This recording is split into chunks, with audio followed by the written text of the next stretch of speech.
Hello and welcome to The Inquisitive Crafter. I'm Katrina Stewart from Crafty Jacks, and today I'm going to be showing you how to get started on a Turkish spindle. So in a previous video, I showed you how to create your leader. So my spindle already has a leader on it. Now one of the first things that most beginners find is that this fiber gets in the way when they are going to spin. A friend of mine gave me this lovely little distaff, which was just the cuff of a sock that she felted. You can also just knit one. It only needs to be a couple of inches wide and big enough to fit over your hand and onto your wrist. You want it fairly snug so that it'll hold the fiber in place, and then you can just take your fiber, tuck it into your little distaff there, and it holds it out of the way while you're spinning. So going back to the start, you've got clockwise Z twist and counterclockwise S twist when you're creating yarn. You simply need to know which direction you've spun your singles in so that when you go to ply your yarn, you can spin it in the opposite direction. So in this case, I can look at my spindle and give it a flick with my fingers to get it spinning in the clockwise direction. Now with a Turkish spindle, it's not as easy to park and draft. So parking and drafting is when you let the spindle just spin and it builds a twist into your fiber, and then you sort of trap that spindle and allow that twist to be taken up into your fiber supply by drafting it out and letting it go.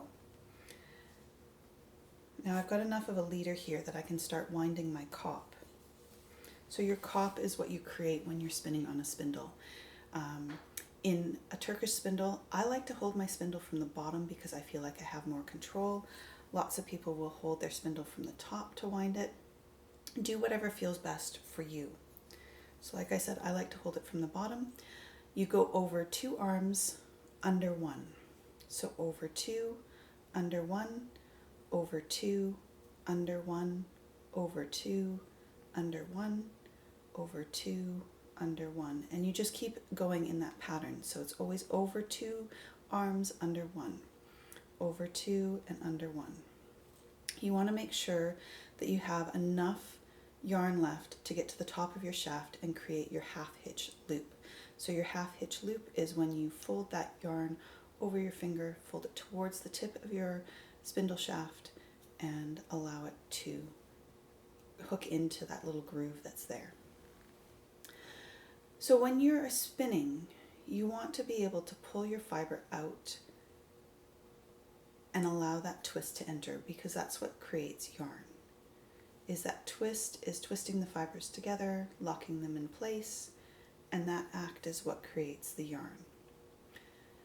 So I like to, when I'm spinning on a spindle, hold my fiber pretty close to the end of the fiber supply. So when I say the end of the fiber supply, that's the place where the fiber turns to yarn.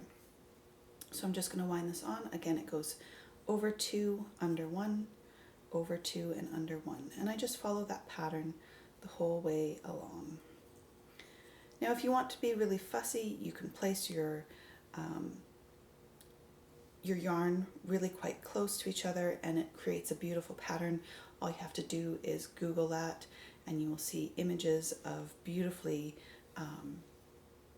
laid out Turkish spindles. I don't usually worry about how my singles go on too much. I've found that for me, the turtles are less likely to collapse if they're just sort of placed on willy-nilly. So again, when you're drafting, what that looks like to me, so you can see right now that here there's twist in this yarn and here is the loose fiber. So I like to keep my fingers close. I draft a little bit out, I pinch at the top of that fiber supply and I let that twist go in. So I pull out and pinch, pull out and pinch, pull out and pinch. One of the things that you need to remember is that the fiber supply hand, the hand that is holding your fiber supply, it needs to have a really gentle grasp on your fiber. Often as spinners, we think that we need to hold the fiber really tightly to keep it from getting away from us. And being gentle with it is going to make it much easier to work with. So at this point, I wind this around my fingers to hold it tight so that the twist doesn't lock up on itself. And again, over 2 arms and under 1. And I just keep going like that. Over 2, under 1, and I just follow that pattern. Always going over 2 arms and under 1. And you'll find that after a little while you get into a rhythm with it, and it's really quite easy to do. So again, over 2 and under 1. Now if we go back to what I said about parking and drafting, you can absolutely do that on a Turkish spindle, and I will show you that again in just a moment here.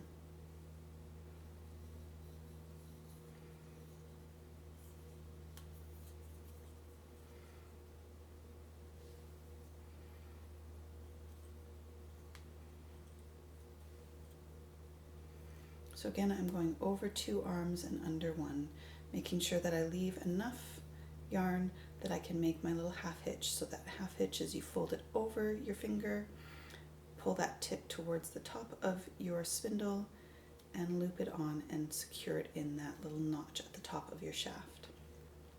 So to show you again how to park and draft, you would just allow your spindle to spin without drafting out any of your fiber.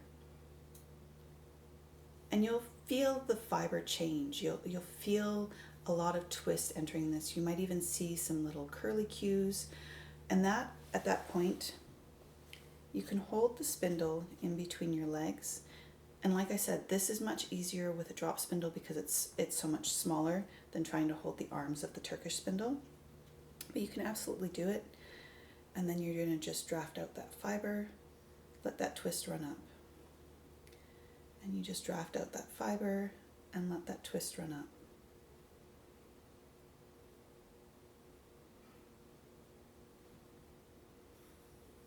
And then you can always feel your yarn before you go to wind it on and see how it feels. If it feels good to you, then you've probably got an adequate amount of twist in it. If it feels a little bit hard or a little bit ropey, you've probably got too much twist in it, and so you'll want to take a little bit out. And so again, you go to wind on, over 2, under 1, over 2, under 1, and you keep going in that until you have wound on all your fiber. So that is the basics of spinning on a Turkish spindle. I hope you have found this video helpful. If you have questions that you would like us to answer in a future video, please send them to ask@craftyjacks.ca. That's ask@craftyjacks.ca, and we'll do our very best to answer those for you. Thank you so much for joining me today. I hope you have a wonderful day, and we'll see you in the next one. Bye for now.